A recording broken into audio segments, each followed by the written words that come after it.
Saya Samsudin Alimsyah, mari kita bicarakan demokrasi.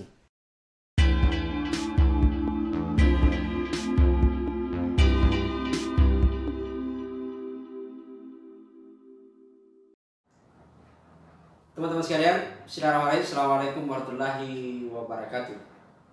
Teman-teman, terima kasih terus join bersama kami di channel Ustadz Demokrasi.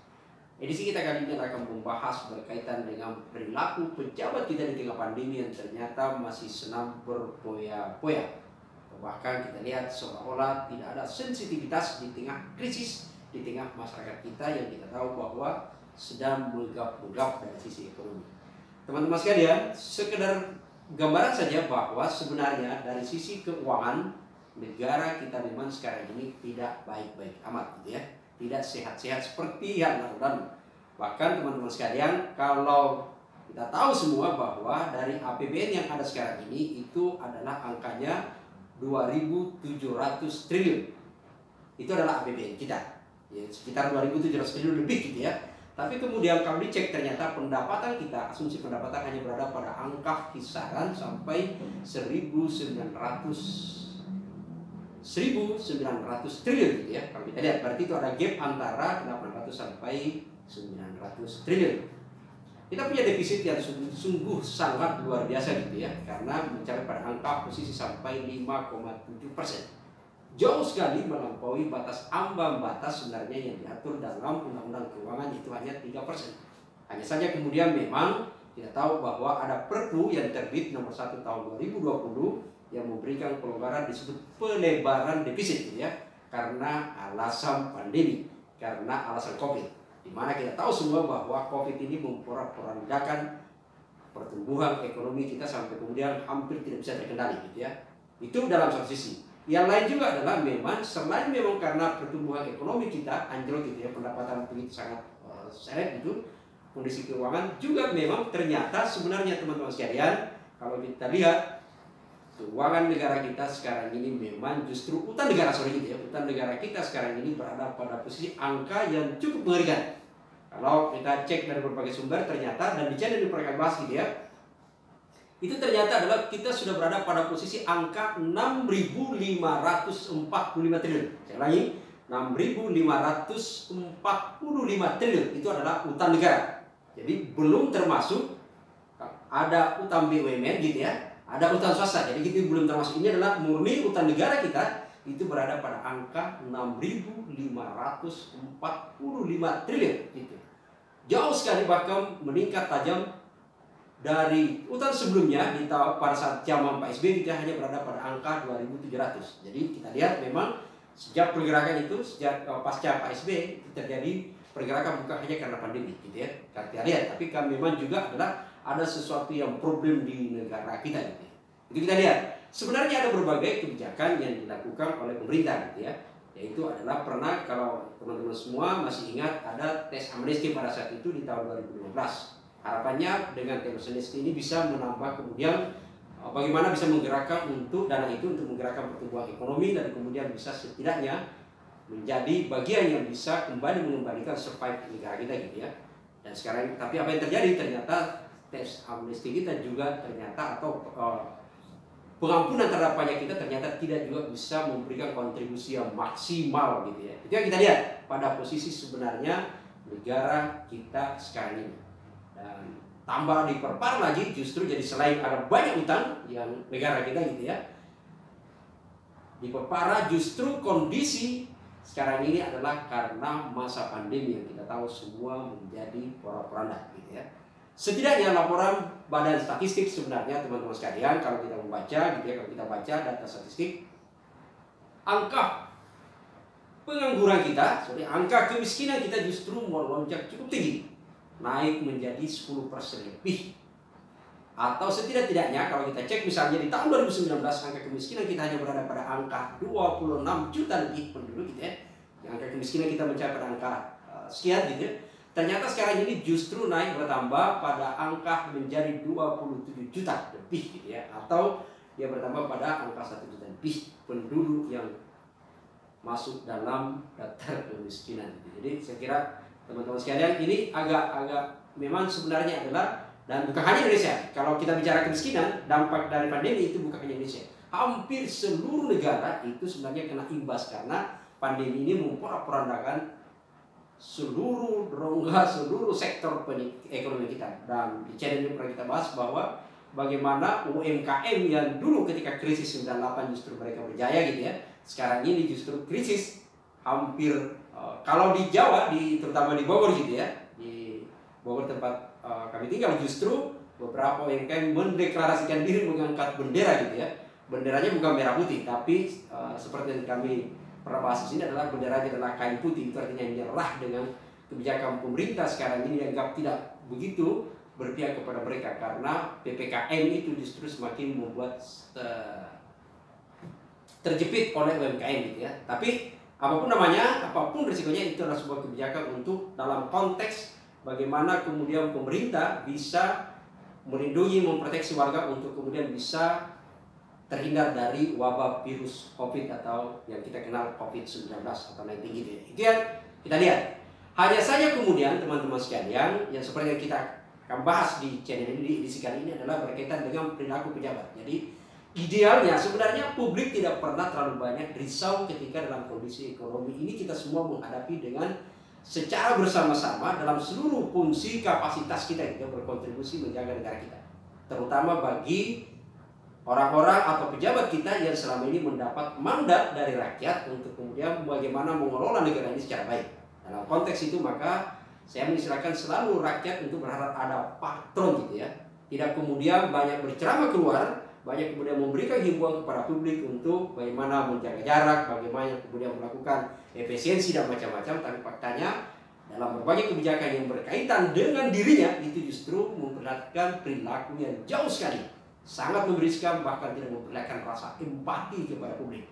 Saya mengistilahkan bahwa sense of krisis mereka itu sudah hilang gitu ya, atau setidaknya sudah mati gitu. Karena kita lihat misalnya, coba kita lihat dalam beberapa bulan terakhir ini membuat kita semakin terperangah gitu ya. Misalnya bagaimana pejabat-pejabat kita dengan enteng kemudian mengalokasikan anggaran yang sebenarnya kita pandang itu tidak tepat di sasaran gitu ya, tidak tepat atau setidaknya pada saat sekarang ini tidak mendesak untuk segera dilakukan. Misalnya kita lihat apa yang terjadi. Misalnya Gubernur Sumatera Barat yang bersama wakil itu kemudian membuat pengadaan pembelian mobil dinas di tengah pandemi dengan harga yang cukup lumayan mahal gitu ya. Meskipun pada akhirnya mobil itu kemudian karena ada desakan publik, karena viral, ini negara kita seolah negara viral. Kalau udah viral ya lolos saja. Kalau viral itu kemudian direspon lalu kemudian dihentikan misalnya gitu ya. Jadi sumber akhirnya kemudian apa yang terjadi?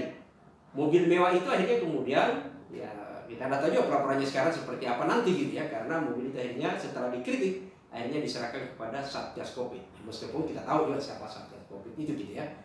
Pertanyaan besarnya kok beli mobil dinas padahal ini kan PPKM tidak akan ada kemana-mana. Tapi seperti itulah. Dan bukan hanya sebenarnya Gubernur Sumbar, ada Bupati Polwan juga melakukan itu. Ada Bupati Andreka juga membuat pengadaan fasilitas mobil dinas. Ada juga beberapa SKPD misalnya di Kota Bogor itu kemudian mengalokasikan anggaran untuk pengadaan mobil dinas gitu ya. Walau kita tidak mengetahui apa sebenarnya yang ada dalam bayangan pikiran para pejabat kita. Soal argumentasi selalu menyebut bahwa mobil ini sudah yang ada sekarang sudah lama, umurnya 8 tahun gitu ya, dan macam-macam.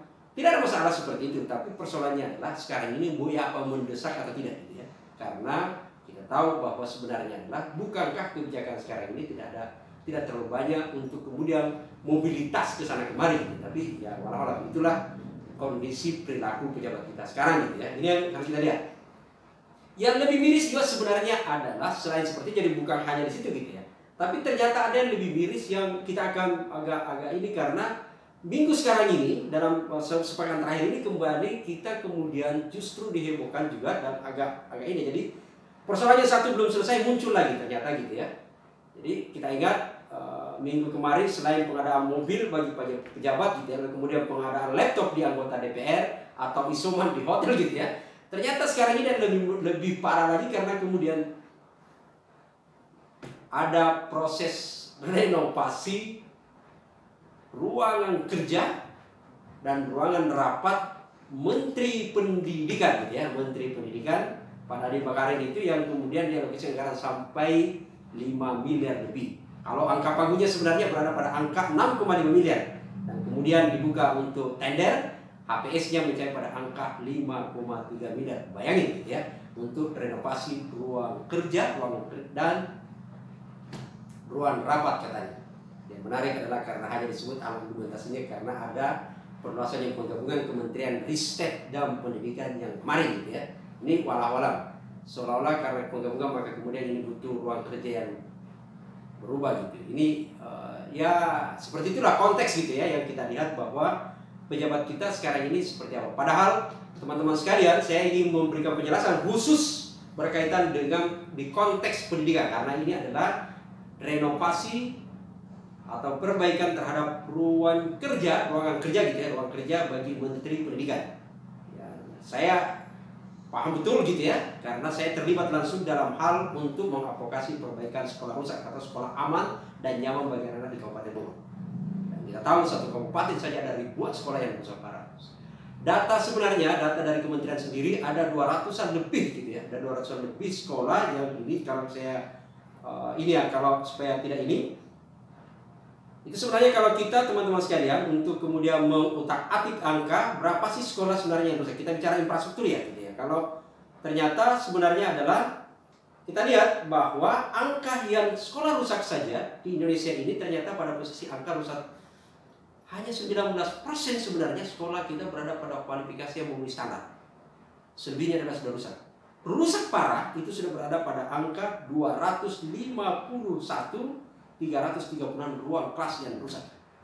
Bayangin, jadi ada 251 gitu ya, 336 ruang kelas yang rusak parah. Itu mulai dari SD, SMP, SMA yang rusak parah infrastruktur pendidikan kita gitu ya.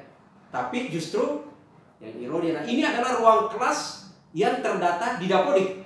Karena mohon maaf, saya sendiri adalah pernah melakukan penelitian terhadap data yang ada di Dapodik, ternyata tidak semuanya benar. Bahkan lebih banyak sebenarnya perlu didiskusikan lebih jauh.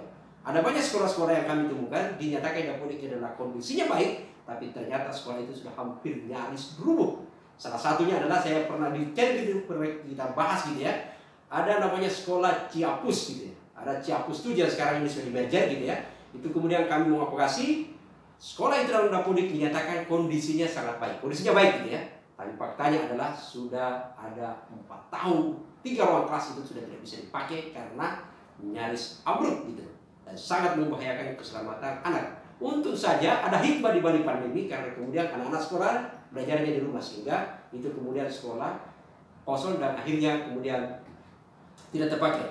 Kita bersyukur bahwa setelah diadvokasi membawa kemudian beberapa anggota DPR menyaksikan langsung kondisi itu dan sekarang ini kemudian diperbaiki. Padahal sekolah itu hanya 9 menit dari istana Presiden Joko Widodo, tempat bermukinya itu adalah Istana Bogor. Itu sangat dekat sekali, atau hanya kemudian sejam lebih untuk sampai ke Jakarta di kementerian itu. Maka kalau lihat tol itu hanya bisa mencapai pada waktu 45 menit. Sangat dekat, tidak terlalu jauh seperti yang ada di Papua atau di mana saja. Ini dekat sekali. Tapi kemudian perhatian pemerintah hampir tidak ada. Syukur-syukur baru kemarin kemudian sudah bisa saya pastikan ketika beberapa minggu lalu kami berkunjung ke sana dan sudah mulai dikerja untuk direhab. Salah satunya adalah juga sekolah ini akhirnya mendapatkan bantuan dari Persatuan Gereja dari Jakarta. Itu sebagai gerakan sosial untuk kemudian melakukan perbaikan, membangun yang namanya toilet. Karena anak-anak di sekolah ini adalah itu untuk buang hajat, buang air kecil saja itu harus ke belakang sekolah. Yang di belakang itu adalah saya misalkan adalah toilet terpanjang di Biak karena itu adalah kali atau sungai di sana. Betapa berbahayanya kalau hujan, sana licin dan terperosok anak bisa mengancam keselamatan. Itulah kondisi pendidikan kita. Yang kami ceritakan di Ciapus hanya salah satu sekolah yang teman-teman advokasi sebenarnya. Kita baru berbicara yang agak dekat dari istana sebenarnya. Sangat banyak sekali sekolah kita sekarang ini adalah sangat mengkhawatirkan gitu ya. Belum kita berbicara yang jauh seperti di Papua dan macam-macam. Itu adalah fakta real yang seharusnya adalah mendapatkan perhatian oleh kementerian kita. Bukan justru sebaliknya adalah yang diprioritas membangun atau memperbaiki ruang kerja mereka. Toh yang akan bekerja adalah hanya seorang diri. Padahal memperbaiki ruang kelas adalah, ketahuilah satu ruang kelas itu untuk kelas SD itu bisa melayani sampai 32 anak.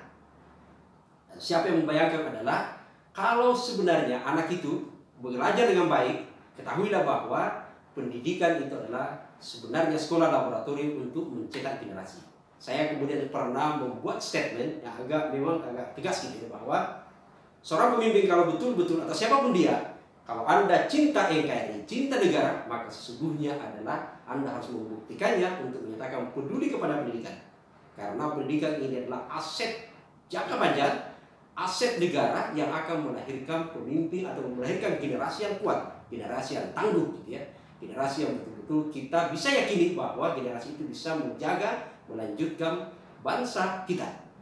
Jangankan seperti itu, penjajah saja dulu Belanda meskipun sangat terbatas gitu ya, hanya orang-orang tertentu yang bisa diberikan fasilitas untuk bersekolah, tapi paling tidak penjajah saja itu kemudian sadar betul bahwa pendidikan itu penting. Apalagi kita di negeri yang sudah merdeka ini. Maka sesungguhnya adalah kalau benar-benar kita cinta negeri ini, maka yang harus fokus perhatiannya adalah kepada pendidikan. Karena di sanalah akan lahir seorang presiden, di sanalah akan lahir seorang menteri. Kalau hari ini kita membiarkan mereka terbelenggu dalam kebodohan, maka ketahuilah suatu waktu nanti negara kita akan berpenghuni pada orang-orang yang tidak berkualitas.